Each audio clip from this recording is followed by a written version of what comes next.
வணக்கம். நான் கனி மார்த்தாண்டன். இன்றைய ஜோதிட வகுப்பில் வக்ர கிரகங்கள், இந்த வக்ர கிரகங்களுடைய பலன்கள் என்ன, அது எப்படி கணிச்சு பார்க்கணும், இதை பற்றி தான் இன்னைக்கு வகுப்பில் நீங்கள் தெரிஞ்சுக்க போகிறீங்க. ஒரு ஜாதகத்தில் ராசி கட்டத்தில் வக்ரன்னு ஒரு கிரகம் இருந்தால் அதுக்கு என்ன பலன்? ஒரு கிரகம் நேர்கதியாக செல்கின்ற பொழுது ஏற்படுகின்ற பலன் இந்த வக்ர கதியிலும் அதே நிலையை அந்த ஜாதகருக்கு தருமா அப்படின்னு கேட்டிங்கன்னா இல்லை. ஒரு கிரகம் நேர்கதி அப்படின்னு சொன்னால் கிளாக் வைஸ், அதாவது இடதுபுறத்திலிருந்து வலதுபுறமாக சுற்றி வருகின்றது தான் நேர்கதி. அந்த மாதிரி ஒரு கிரகம் நேர்கதியில் போகும்போது இயல்பாக ஒரு ஜாதகருக்கு என்ன பலனை தரணுமோ, அது எந்த ஸ்தானத்தில் இருந்தால் என்ன பலன் அப்படின்னு நம்ம சொல்கிறோம் இல்லையா, அந்த பலனை நிச்சயமாக தரும். நேர்கதி அப்படின்னு சொன்னால் ஒரு கிரகம் மேஷத்தில் இருக்கா அப்படின்னு சொன்னால் அதற்கு அடுத்த ராசியான ரிஷபத்தை நோக்கி நகரக்கூடிய கிரகமாக இருக்கிறது தான் நேர்கதி. அப்போ வக்ரகதி அப்படின்னு சொன்னால் என்ன? பின்னோக்கி நகரக்கூடிய கிரகங்கள் அப்படின்னு அர்த்தம்.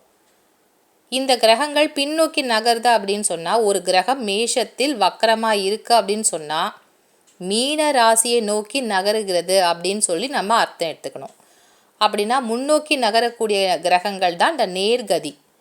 வக்ரகதி அப்படிங்கிறது பின்னோக்கி நகரக்கூடிய கிரகங்கள். ஒரு ஜாதகத்தில் எந்த ராசி கட்டத்தில் இந்த வக்ர கிரகங்கள் இருக்கோ அது தன்னுடைய இயல்பான காரகத்தை அந்த ஜாதகருக்கு தராது.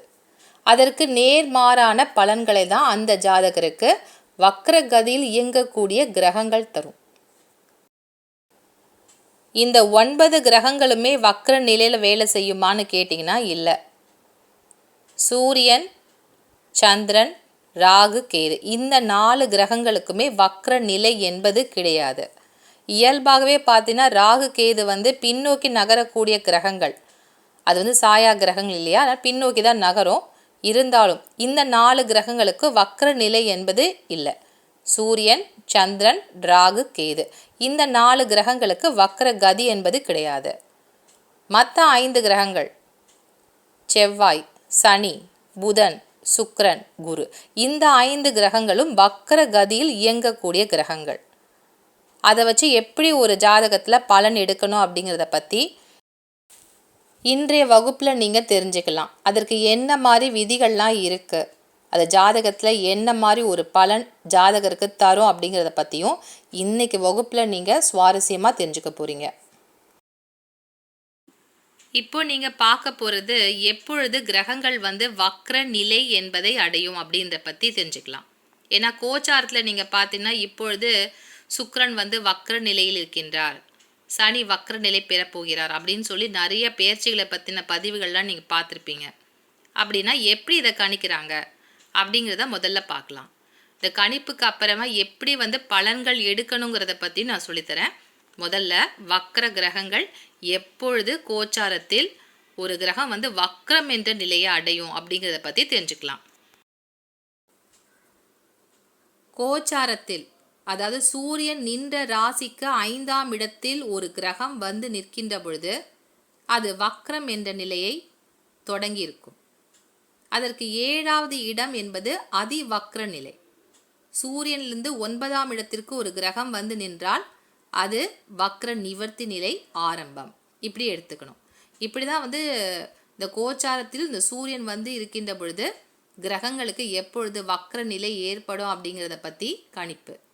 என்னென்ன கிரகங்களுக்கு மட்டும் இந்த வக்ர நிலை இருக்கா அப்படின்னு பார்த்தீங்கன்னா செவ்வாய், சனி, குரு, புதன், சுக்கிரன் இந்த 5 கிரகங்களில் ஏதாவது ஒன்று சூரியனுக்கு 5ஆம் இடத்தில் நிற்கின்ற பொழுது, இப்போ இந்த இடத்துல செவ்வாய் இருக்காருன்னு வச்சுப்போம். கோச்சாரத்தில் நகர்ந்து வந்திருக்காரு, சூரியன் நின்ற ராசியிலிருந்து 5வது கட்டத்துக்கு இந்த செவ்வாய் வந்துட்டாரு அப்படின்னு சொன்னால் அந்த ஜாதகருக்கு, இப்போ ஒருவேளை அந்த ஜாதக கட்டத்தில் அந்த மாதிரி செவ்வாய் இருக்காரு அப்படின்னு சொன்னால் வக்ர நிலை என்பது ஆரம்பம் ஆகக்கூடிய நிலை. 5ஆம் இடத்துல வந்துட்டாலே வக்ர நிலை ஆரம்பம் ஆகுது அப்படின்னு தெரிஞ்சுக்கலாம். இதை எப்படி கணிச்சிருக்காங்க அப்படின்னு சொன்னால், சூரியன் நின்ற ராசிக்கு 5வது கட்டத்தில் ஒரு கிரகம் நின்றால் வக்ர நிலை என்பது ஆரம்பம். சூரியனுக்கு 7வது கட்டத்தில் இந்த 5 கிரகங்களில் ஏதாவது ஒன்று நின்றால் அதற்கு பேர் என்னது? அதிவக்ரம். அடுத்தது வக்ர நிவர்த்தி என்பது சூரியனுக்கு 9வது கட்டத்தில் இந்த 5 கிரகங்களில் ஏதாவது ஒன்று இருந்தால் அது வக்ர நிவர்த்தி ஆகிவிட்டது அப்படின்னு சொல்லி எடுத்துக்கலாம். இப்படி தான் இந்த பேர்ச்சிகள் வந்து கணக்கிட்டு சூரியனை வச்சு தான் எல்லாமே எடுக்கிறாங்க. சூரியன் தான் வந்து மையப்படுத்தப்படுகின்ற ஒரு காரகம். அதனால சூரியனை வைத்து தான் பல விஷயங்கள், எப்படி சூரியன் காத்தால வந்தால் தான் நமக்கு சூரிய உதயமே ஆரம்பமாகுது, வேலைகள் எல்லாமே செய்கிறோம் இல்லையா, அதே மாதிரி தான் கிரகங்களுக்கும் சூரியனை மையப்படுத்தி இந்த வக்ரம் என்ற நிலை ஏற்படும். வக்ர நிலை எப்பொழுதெல்லாம் ஆரம்பமாகும் அப்படின்றது உங்களுக்கு புரிஞ்சிருக்கும், எப்போ முடியுன்றது உங்களுக்கு இப்போ புரிஞ்சிருக்கும். இந்த அதிவக்ரம் அப்படிங்கிறது 7ஆம் இடம். எப்படி வந்து ஒரு கிரகம் 7ஆம் இடத்துல இருக்கும்போது முழு பார்வையாக ஒரு கிரகத்தை பார்க்குமோ அதே மாதிரி இந்த அதிவக்ரம் அப்படிங்கிற நிலை வந்து பார்த்தீங்கன்னா அந்த வக்ரத்தினுடைய ஒரு மையமான ஒரு குணம் அப்படின்னு எடுத்துக்கலாம். அதிவக்ர நிலையில் ஒரு கிரகம் தன்னுடைய முழுமையான பலனை அந்த ஜாதகருக்கு தரும். அதுதான் இந்த அதிவக்ரமான நிலை. அப்போ சூரியனுக்கு 7ஆம் இடத்துல ஒரு கிரகம் வக்ர நிலையில் இருந்தால் அதிவக்ரமாக இருக்கிறது அந்த ஜாதகத்துல அப்படிங்கிற மாதிரி ஒரு பொருள் எடுத்துக்கலாம். இப்போ வக்ர கதியில் ஒரு கிரகம் எத்தனை நாட்கள் வந்து வக்ர கதியில் வந்து இயங்கும் அப்படிங்கிறத பத்தி தெரிஞ்சுக்கலாம். புதன் 3 மாதங்களுக்கு ஒரு முறை 3 வாரம் என்ற அளவில் வக்ர நிலையை அடையும். புதன் தான் ரொம்ப அதிகமாக வக்ர நிலையை அடையக்கூடிய கிரகம். ஏன்னா சூரியனுக்கு மிக அருகில் இந்த புதன் இருக்கிறதுனால அடிக்கடி புதன் வக்ரம் என்ற நிலையில் தான் இருக்கும். நிறைய ஜாதகம் பார்க்குறப்ப அந்த ஜாதகத்தில் நிறைய பேருக்கு புதன் வக்ரம் என்ற நிலை தான் இருக்கும். அடுத்தபடியாக சுக்கிரன் 2 ஆண்டுகளுக்கு ஒரு முறை 1.25 மாதங்கள் என்ற அடிப்படையில் சுக்கிரன் வந்து வக்ர நிலையை அடைவார். சனி ஆண்டுக்கு ஒரு முறை, வருஷத்துக்கு ஒரு வாட்டி, கிட்டத்தட்ட 4-5 மாதங்கள் வக்ர நிலையை சனி அடையும். செவ்வாய் 2 ஆண்டுகளுக்கு ஒரு முறை 2 மாதம் இந்த செவ்வாய் வக்ர நிலையில் இயங்குவார். குரு ஆண்டிற்கு ஒரு முறை 3 மாதங்கள் என்ற அடிப்படையில் இந்த குரு வக்ர நிலையில் இயங்கும். இப்போ உங்களுக்கு எந்த கிரகங்கள் வக்ர நிலையில் எத்தனை நாட்கள் வந்து அவங்க இயங்குவாங்க அப்படிங்கிற ஒரு விளக்கம் உங்களுக்கு புரிஞ்சிருக்கும் அப்படின்னு நான் நினைக்கிறேன். இப்போ நம்ம பார்க்க போகிறது ஸ்தம்பனம். இந்த வக்ர கதியில் இதுவும் வந்து ஒரு முக்கியமான ஒரு நிலை தான் இந்த ஸ்தம்பனம். இந்த வக்ர நிலை ஆரம்பிக்கின்ற பொழுது அது ஆரம்பிக்கிறதுக்கு ஒரு சில நாட்கள் முன்பு, அதே மாதிரி வக்ர நிவர்த்தி ஆவதற்கு சில நாட்கள் பின்பு. ஒரு கிரகம் வந்து அப்படியே அசையாமல், எந்த அசைவுமே இல்லாமல், முன்னாடியும் போகாமல் பின்னாடியும் போகாமல் அப்படியே ஒரு இடத்துல நிலையாக இருக்கும். அதுதான் இந்த ஸ்தம்பனம், அசையாத நிலை அப்படின்னு சொல்லி நாங்கள் ஜாதகத்தில் சொல்லுவாங்க. இந்த மாதிரி ஒரு நிலை வந்து இந்த வக்ரம் பெறுகின்ற கிரகங்களுக்கு எத்தனை நாட்கள் இந்த மாதிரி ஸ்தம்பனம் என்ற நிலையில் இருக்கும் அப்படின்னு பார்த்தீங்கன்னா, சனிக்கும் குருவுக்கும் இந்த வக்ர நிலை ஆரம்பிக்கிறதுக்கு முன்னாடி பின்னாடி 5 நாட்கள் இந்த ஸ்தம்பனம் என்ற நிலை இந்த கிரகங்களுக்கு இருக்கும். செவ்வாயுடைய ஸ்தம்பன நாட்கள் அப்படின்னு பார்த்தீங்கன்னா, இது செவ்வாய் வந்து வக்ரம் அடைவதற்கு முன் பின்னாக ஒரு 3 நாட்கள் ஸ்தம்பன நிலையில் இருக்கும். அடுத்தபடியாக சுக்கிரனுக்கு முன்னும் பின்னுமாக ஒரு 2 நாட்கள் ஸ்தம்பன நிலையில் சுக்கிரன் வந்து வக்ர நிலை அடைகின்ற பொழுது இருப்பார்.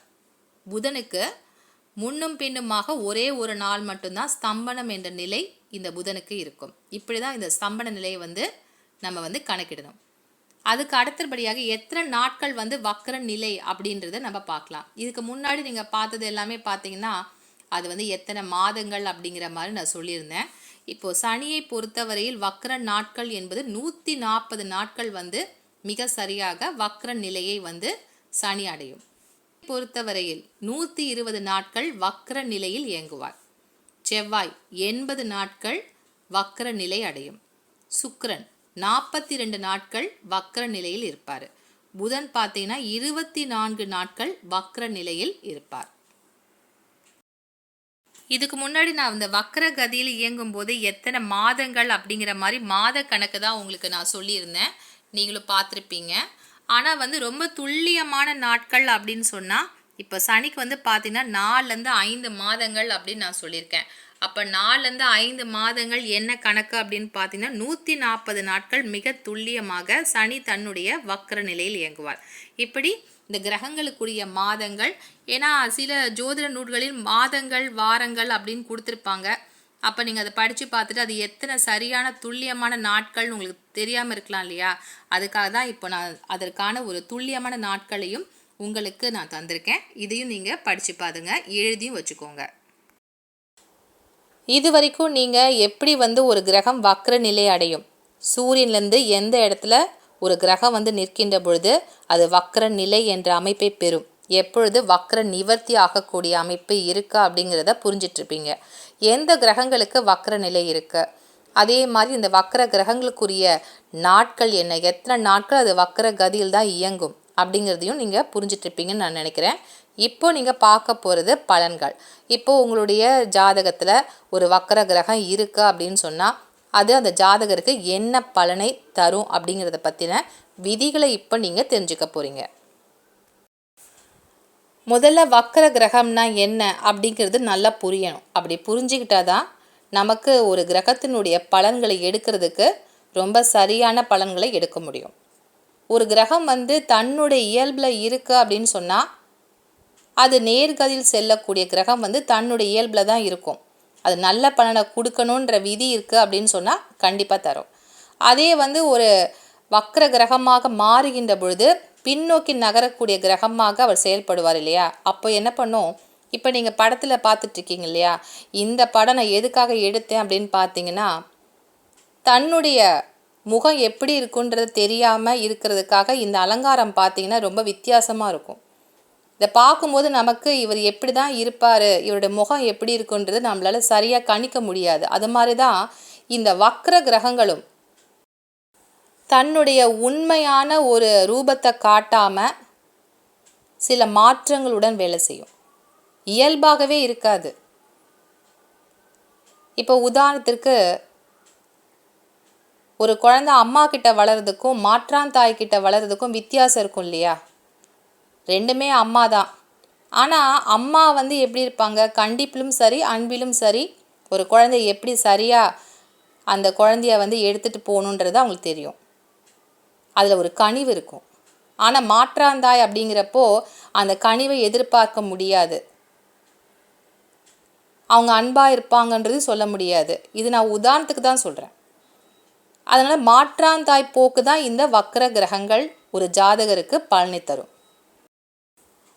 ஒரு கிரகம் வக்ர நிலையில் இருந்தால் அது எந்த இடத்துல இருக்கோ அதற்கான விஷயங்களுக்கு அந்த ஜாதகர் அடுத்தவங்க சொல்கிறதுக்கு மதிப்பே தரமாட்டார். இப்போ உதாரணத்துக்கு லக்கணத்திற்கு 4வது பாவம் வீடு மனை வாகனம் அப்படிங்கிற ஒரு நிலை, இந்த ஸ்தானத்தில் ஒரு வக்கரம் பெற்ற கிரகம் இருக்குது அப்படின்னு சொன்னால் இப்போ வீடு கட்டும்போதோ இல்லை ஒரு வண்டி வாங்கணும் அப்படின்றப்போ அந்த ஜாதகர் என்ன பண்ணுவாருன்னா அவராகவே சுயமாக முடிவு பண்ணிடுவார், இப்படி தான் இருக்கணும் வீடு, இப்படி தான் வண்டி வாங்கணும் அப்படிங்கிறது ரொம்ப சுயமாக முடிவெடுப்பார். இதில் யாராவது வீட்டில் இருக்கவங்க மனைவியோ குழந்தைங்களோ இப்படி ஒன்று நடத்தலாமே இப்படி செய்யலாமே அப்படின்னு சொல்லி அவங்களுக்கு ஆலோசனை சொன்னாலோ அவங்க ஆசைப்பட்டாலோ அதெல்லாம் கண்டிப்பாக நடக்காது. ஏன்னா அவர் ரொம்ப தீவிரமாக இருப்பார், இப்படி தான் நடக்கணும், நான் ஆசைப்பட்ட மாதிரி தான் இருக்கணும் அப்படின்ற மாதிரி செயல்படுவார். இது எந்த கிரகங்களாக இருந்தாலும் சரி, வக்ர நிலையில் ஒரு கிரகம் இருந்து எந்த ஸ்தானத்தில் இருக்குதோ அதனுடைய ஸ்தான பலன்கள் ரொம்ப தீவிரமாக அந்த ஜாதகர் செயல்படுத்துவார். இப்போ சனி வக்கரமாக இருக்கிறவங்கக்கிட்ட கேட்டிங்கன்னா ஒரு வேலை செய்யும் போது கொஞ்சம் மாற்றி செய்யலாமே, இப்படி செஞ்சால் நல்லா இருக்குமேன்னு சொல்லி பாருங்கள், கேட்கவே மாட்டாங்க. இல்லையா, அப்படிலாம் இல்லைங்க, இதுதாங்க சரி, நான் செய்கிறது தான் சரி அப்படிங்கிறதுல ரொம்ப தீவிரமாக இருப்பாங்க. எந்த ஸ்தானங்களில் வக்ர கிரகங்கள் இருக்கோ அந்த ஸ்தானத்தினுடைய பலன் ரொம்ப அதிகமாக கிடைக்கும். இதுதான் வந்து இந்த வக்ர கிரகங்கள் வந்து ஒரு முகமூடி போட்ட மாதிரி ஒரு மனுஷனை நீங்கள் ஞாபகத்தில் வச்சுக்கிட்டிங்கன்னா அப்போ உங்களுக்கு வக்ர கிரகங்கள் என்ன மாதிரி வேலை செய்யும், அதனுடைய பலனை தருமா தராதா அப்படிங்கிறத நீங்கள் இயல்பாகவே புரிஞ்சிக்க முடியும். இதனுடைய விதிகளை இப்போ நம்ம பார்க்கலாம். இப்போது ஒரு கிரகம் உச்சம் பெற்ற கிரகம் வக்ர நிலை அடைந்தால் என்ன பலன்? தன்னுடைய பலத்தை இழந்துவிடும். அது வந்து நீசம் என்ற நிலையில் தான் அந்த ஜாதகருக்கு வேலை செய்யும். ஒரு கிரகம் உச்சமாக இருக்கு, ஆனால் அது வக்ர நிலையை அடைந்து விட்டால் அந்த ஜாதகருக்கு நன்மை செய்யுமா அப்படின்னு பார்த்தீங்கன்னா நன்மையே செய்யாது. ஏன்னா அது நீசம் அடைந்த நிலையில் என்ன ஒரு ஜாதகருக்கு என்ன பலனை தருமோ அதுதான் தரும். இப்போ உதாரணத்துக்கு சுக்கிரன் வக்ர நிலையில் மீன ராசியில் இருக்கிறான்னு வச்சுக்கலாம். மீன ராசியில் சுக்கிரன் இருக்கும்போது உச்ச நிலை அப்படின்னா அவருக்கு இந்த பொருளாதாரம் வந்து ரொம்ப நல்ல வளர்ச்சியை அடைந்ததாக இருக்கும் அப்படின்னு தான் நம்ம எதிர்பார்ப்போம். ஏன்னா சுக்கிரன்றது பணம் இல்லையா, பணம் நிறைய வரும் அவருக்கு அப்படிங்கிற ஒரு கணிப்பு இருக்கலாம். அதே சுக்கிரன் வக்ர நிலையில் இருக்காரு, உச்சம் பெற்ற நிலையில மீன ராசியில அப்படின்னு சொன்னா அவர் நீசமான ஒரு பணம் தான் தருவார். அப்படின்னா பண வருவாய்க்கு ரொம்ப கஷ்டப்படணும், பணமே கைக்கு வராது, தங்க நகை வீட்டில் சேராது அப்படின்னு சொல்லலாம். இப்படி தான் வந்து இந்த வக்ர நிலையில் இருக்கக்கூடிய கிரகங்கள் உச்ச நிலையில் இருந்தா அது உச்சம் பெற்ற பலனை கண்டிப்பாக அந்த ஜாதகருக்கு செய்யாது, நீச பலனை மட்டுமே தரும். இப்போ அடுத்ததாக ஆட்சி பெற்ற கிரகம் வக்ர நிலையில் இருந்தால் அது சம பலனை தரும். அப்படின்னா ஆட்சி பெற்ற நிலையில் ஒரு கிரகம் வக்ரமானா ஆட்சியில் இருக்கும்போது என்ன பலனை தருமோ அதே தான் வக்ர நிலையிலும் தரும். அதனால் அது வந்து எந்த நிலையிலும் அது வந்து தன்னுடைய இயல்பை மாற்றிக்காது. அதனால் வக்ரம் பெற்றதுனால ஒரு ஆட்சி கிரகம் தன்னுடைய வேலையை செய்யாதா அப்படின்னு கேட்டிங்கன்னா நிச்சயமாக அது என்ன பலனை தருமோ அதுதான் தரும். அதற்கு பேர் தான் சமப்பலன் அப்படின்னு நாங்கள் சொல்லுவோம். அடுத்தபடியாக நீச கிரகம் வக்ரமானா நன்மை செய்யும். ஒரு கிரகம் நீசமாயிடுச்சு வக்ர நிலையில் இருக்கு அப்படின்னு சொன்னால் அவருக்கு உச்ச நிலையில் அந்த ஜாதகருக்கு பலனை தரும். இப்போ அதே சுக்கிரனை நம்ம வந்து கன்னி ராசியில் வச்சுப்போம். அப்போ கன்னின்றப்போ சுக்கிரனுக்கு நீச வீடு அப்படின்னா பொருளாதாரத்தில் பின்தங்கிய நிலையை அவருக்கு தரணும் இல்லையா. சுக்கிரன் வந்து வக்கரமாக கன்னி ராசியில் இருக்கிறான்னு வச்சுப்போம். அவர் பெருங்கொண்ட செல்வந்தராக இருப்பார். எப்படின்னு பார்த்தா அவருக்கு சுக்கிரன் வக்ர நிலையில் இருப்பார். அப்போ பணம் அவருக்கு நிறைய கிடைக்கும், பொருளாதாரத்தில் ரொம்ப ஏற்றமான ஒரு வாழ்க்கை அந்த ஜாதகருக்கு கிடைக்கும். அப்போ வக்ர கிரகங்கள் ஒரு ஜாதகருடைய இந்த ஸ்தான பலத்தை ரொம்ப அதிகமாகவே செயல்படுத்தும், தன்னுடைய காரகத்தை இன்னும் அதிகமாக அந்த ஜாதகருக்கு தரும். இப்படி தான் நீங்கள் பலன் எடுக்கணும். இப்போ நீச கிரகமாக ஒரு கிரகம் ராசியில் இருக்கு, அம்சத்திலும் அதே கட்டத்தில் நீசம் அடைந்திருந்தால் பெரிய செல்வாக்கு பணம் புகழ் எல்லாம் இருக்கக்கூடிய ஜாதகராக இருப்பார். அதனால் அது அதிக நன்மை செய்யும் கிரகமாக அந்த ஜாதகருக்கு வேலை செய்யும். அப்போ நீச கிரகம் வர்க்கோத்தமம் அடைந்தால் ரொம்ப நல்ல பலனை தரும். அப்போ உச்ச கிரகம் வர்க்கோத்தமம் என்ற நிலையை அடைந்தால் எப்படி இருக்கும் பாருங்க, அவருக்கு ரொம்ப நீசமான நன்மை தராத ஒரு கிரகமாக வேலை செய்யும். இப்போ புரிஞ்சிட்டு இருப்பீங்கன்னு நினைக்கிறேன். வக்ர கிரகங்கள் எந்த இடத்துல நிற்குதோ அது நிற்கக்கூடிய இடம், தங்கும் இடம், அந்த பாவத்தினுடைய பலனை அதிகப்படுத்துவார்கள். எந்த ஸ்தானத்தில் போய் இருக்கோ அந்த ஸ்தானத்தினுடைய வலிமை ரொம்ப அதிகமாக்குவாங்க. நான் முதலே சொன்னேன் உங்களுக்கு இல்லையா, 4ஆம் இடத்துல ஒரு வக்ர கிரகம் இருந்தால் அவங்க யார் சொல் பேச்சும் கேட்காம தான் வீடு வாங்குவாங்க இல்லை வண்டி வாங்குவாங்கன்னு சொன்னேன் இல்லையா. அதை மாதிரி எந்த ஸ்தானத்தில் இந்த வக்ர கிரகம் போய் இருக்கோ அந்த ஸ்தானத்தோட வலிமை ரொம்ப ஜாஸ்தியாக அந்த ஜாதகருக்கு வேலை செய்யும். இப்போ உதாரணத்துக்கு பாருங்களேன், குரு வந்து 2ஆம் இடத்துல இருந்தாலே ஒரு பலமான ஒரு குடும்ப அமைப்பு அவருக்கு இருக்குது, ரொம்ப நன்மை அப்படின்னு சொல்லிடுவாங்க. நான் சொல்கிற குரு வந்து நேர்கதி. இதே குரு வந்து வக்ரகதியில் அதே 2ஆம் இடத்துல இருக்காருன்னு வச்சுப்போமே, 2ஆம் இடம் என்பது பணம் சம்பாதிக்கக்கூடிய வழிகள், இந்த வழியெல்லாம் தடுத்துருவார். என்ன மாதிரி நம்ம என்ன தொழிலை செஞ்சால் சம்பாதிக்கலாம் பணம் வரும் அப்படின்னு நினச்சா அவருக்கு வழியே தெரியாது. அப்போ 2ஆம் இடத்துல குரு இருந்தால் ரொம்ப நல்லது தானே, கைக்கு காசு வருமானு பார்த்தா வராது, வருமானமே கிடைக்காம அந்த ஜாதகர் ரொம்ப திண்டாடுவார். எப்போ குரு வக்ரம் என்ற நிலையில் 2ஆம் இடத்தில் இருக்கின்ற பொழுது. அப்போ குடும்பத்தில் மகிழ்ச்சி இருக்குமானா அதுவும் இருக்காது. ஏன்னா வந்து இந்த 2ஆம் இடம் என்பது குடும்பஸ்தானம் இல்லையா. அப்போ வக்ரம் பெற்ற நிலையில் இந்த கிரகம் இருக்கின்ற பொழுது குடும்பத்தில் மகிழ்ச்சியே இல்லாத ஒரு நிலையை அந்த ஜாதகருக்கு தருவார். இப்படி தான் நீங்கள் வந்து இந்த வக்ர கிரகங்களுடைய நின்ற ஸ்தானத்தோட பலனை நீங்கள் சரியாக எடுக்க முடியும். இப்படி தான் நீங்கள் இந்த வக்ர கிரகங்கள் எந்த ஸ்தானத்தில் இருக்கோ அந்த ஸ்தானம் எப்படி வந்து வேலை செய்யும் அப்படிங்கிறதுக்கு நீங்கள் இப்படி தான் கணக்கெடுக்கணும். இப்போ உங்களுக்கு புரிஞ்சிருக்கும்னு நினைக்கிறேன். நேர்கதியில் போகிறப்போ அது என்ன பலனை கொடுக்கும், அதே வக்ரகதியில் இருக்கப்போ என்ன பலன் தரும் அப்படிங்கிறது, இந்த குரு இப்போ 2ஆம் இடத்துல இருந்தால் என்ன பலன் அப்படிங்கிறத வச்சு நீங்கள் புரிஞ்சிட்ருப்பீங்க. இப்போ அடுத்ததாக ஒரு வக்ர கிரகம் 6, 8, 12 போய் மறைவு ஸ்தானத்தில் போய் உட்காந்துட்டான்னு வச்சுப்போம். அப்போ வக்ர கிரகம் போய் இந்த மாதிரி மறைவு ஸ்தானத்தில் இருந்தால் ரொம்ப நல்லதான்னு நினச்சிங்கன்னா நல்லதே கிடையாது, நன்மையே செய்யாது. இன்னும் தன்னுடைய தீவிரமான பலனை பாதிப்பை அந்த ஜாதகருக்கு தரும். மறைவு ஸ்தானத்தில் போய் நிற்கிறது இன்னும் அதிகமான ஒரு கெடுப்பலனை அந்த ஜாதகருக்கு இந்த வக்ர கிரகங்கள் தரும். இப்போ வக்ர கிரகம் வந்து 1, 5, 9 ஆகிய இடத்துல இருந்து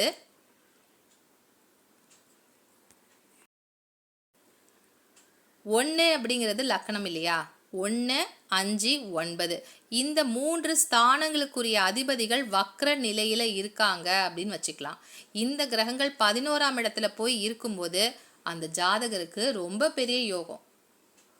அந்த ஜாதகர் ஒரு ராஜாவை போல இருக்கலாம், பெரிய செல்வந்தராக இருப்பார் அப்படின்னு சொல்லலாம். எல்லா வளங்களும் நலங்களும் பெற்ற ஒரு ஜாதகர் அப்படின்றது தான் இந்த யோக பலன் அப்படின்னு சொல்ல முடியும். யாருடைய ஜாதகத்தில் 1, 5, 9 இந்த 3 ஸ்தானங்களுடைய அதிபதிகள் வக்ர நிலையில் 11ஆம் இடத்துல போய் இருக்காங்க அப்படின்னு சொன்னால் அவங்களுக்கு மிகப்பெரிய யோகம் அப்படின்னு சொல்லி கணிக்க முடியும். பிறப்பு ஜாதகத்தில், அதாவது உங்களுடைய ஜாதகத்தில் வக்ர கிரகம் வந்து இருக்கு அப்படின்னு சொன்னால் கோச்சாரத்தில் அந்த கிரகம் வக்ர நிலை அடைகின்ற பொழுது அந்த ஜாதகருக்கு நல்ல பலன்கள் கிடைக்கும். எப்போ வந்து வேலை செய்யும் அப்படின்னு உங்களுக்கு தெரியணும் இல்லையா. வக்ர கிரகம் இருக்குது, ஆனால் நம்ம பார்க்கும்போது அது எப்போ வேலை செய்யும், அதுக்கு தான் இந்த யூடியூப்பில் நிறைய இடத்துல பார்த்தீங்கன்னா இப்போ கோச்சாரத்தில் வக்ர சனி இருக்கின்றார் அப்படின்னு சொல்லி போடுவாங்க. எதுக்கு அப்படின்னா உங்களோட ஜாதகத்தில் வக்ரமாக சனி பகவான் இருக்காருன்னு வச்சுக்கோங்களேன், அப்போது உங்களுக்கு நல்ல பலன்கள்லாம் நடக்கும். முக்கியமாக தொழிலை மாறுதலே இல்லாமல் ஒரே வேலையை செய்கிறவங்களுக்கு வக்ர சனி ஜாதகத்தில் இருக்குது. கோச்சாரத்துலேயும் வக்ர சனி வருகின்ற காலங்களில் அந்த ஜாதகருக்கு நல்ல ஒரு ஏற்றமான ஒரு தொழில் மாற்றம் நிச்சயமாக கிடைக்கும். இப்போ கூட பார்த்தீங்கன்னா கோச்சாரத்தில் சனி பகவான் வக்ரம் என்ற நிலையில் தான் இருக்கார். அதனால் யாருக்கெல்லாம் உங்களுடைய ஜாதகத்தில் வக்ர சனி இருக்கோ தொழிலை ஏதாவது மாற்றம் ஏற்படும்.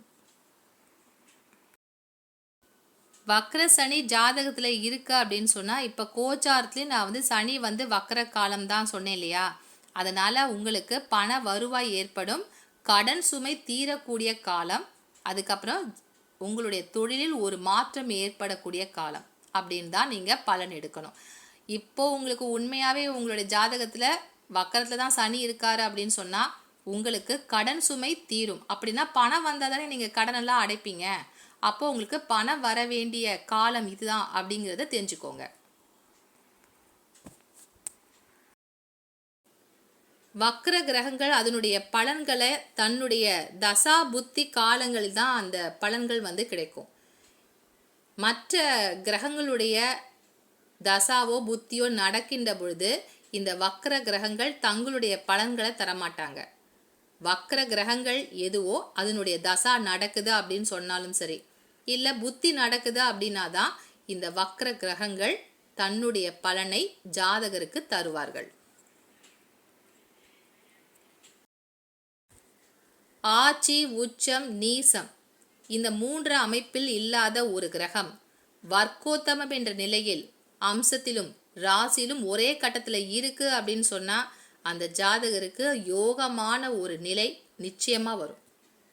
எப்படியாவது அவர் தன்னுடைய தசாபுத்தி காலங்களில் அந்த ஜாதகருக்கு ஒரு நல்ல வாழ்க்கையை அந்த ஜாதகருக்கு ஏற்படுத்தி தருவார். வக்ர கிரகம் வர்க்கோத்தமம் பெறுவது ரொம்ப சிறப்பான நிலை.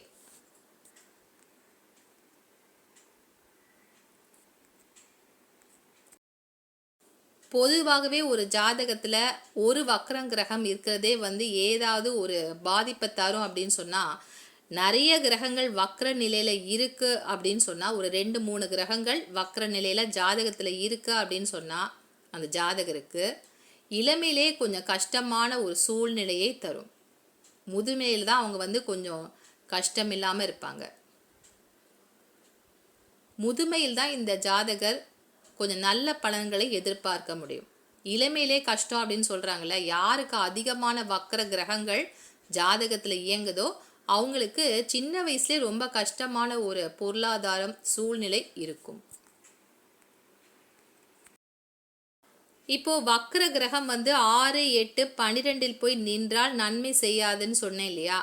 அதே நேரத்தில் இப்போ கோச்சாரத்திலே அந்த கிரகம் வந்து வக்ர நிலை பெறுகின்ற பொழுது 6, 8, 12 தான் அந்த கிரகம் வந்து வக்ர நிலையில் அந்த ஜாதகருக்கு இருக்காது அப்படின்னு சொன்னால் அது நன்மை செய்யுமா கெடுதல் செய்யுமான்னு பார்த்தீங்கன்னா கெடுதலே செய்யாது.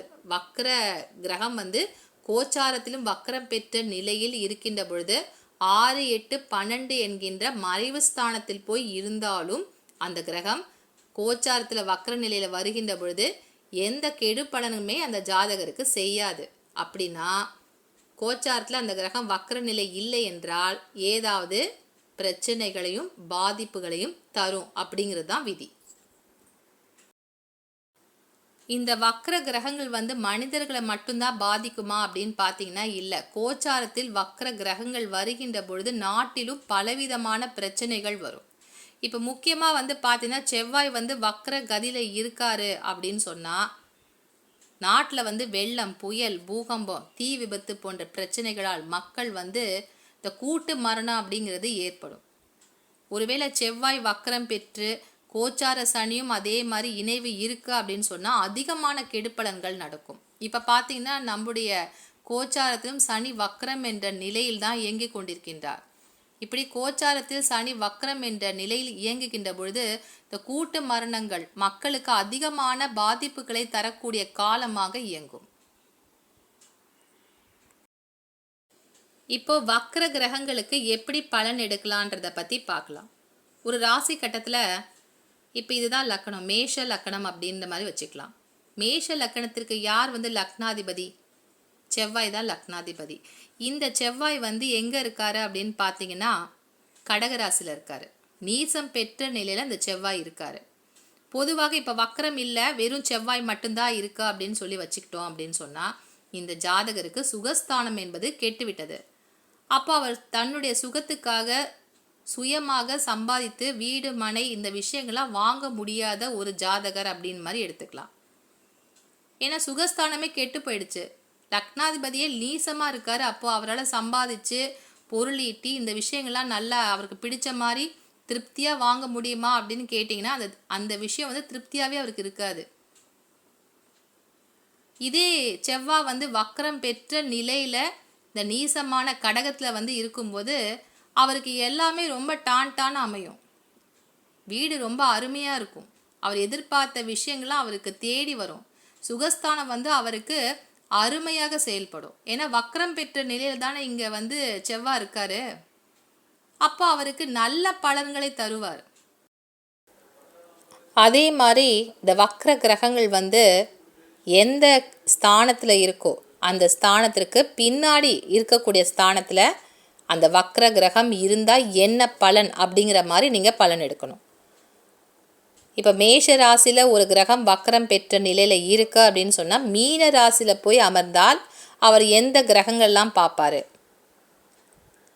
அந்த மீன ராசியில் என்ன கிரகம் இருக்கோ அந்த கிரகத்தோட சேர்ந்து தான் இந்த வக்ர கிரகமும் செயல்படுது அப்படிங்கிற மாதிரி நீங்கள் பொருள் எடுத்து பலனை நீங்கள் பார்க்கணும்.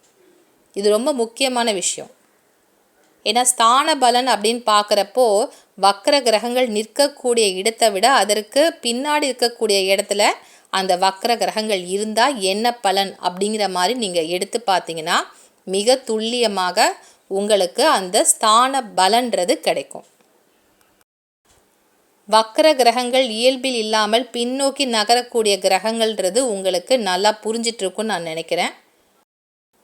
வக்ர கிரகங்கள் ஜாதகத்தில் இருந்தால் எப்படி செயல்படும், அதற்கான பலன்கள் எப்படி எடுக்கணுன்றது நீங்கள் நல்லா புரிஞ்சிட்ருப்பீங்க. வரக்கூடிய பதிவில் இன்னும் பல சுவாரஸ்யமான விஷயங்களுடன் உங்களை வந்து சந்திக்கின்றேன். நன்றி, வணக்கம்.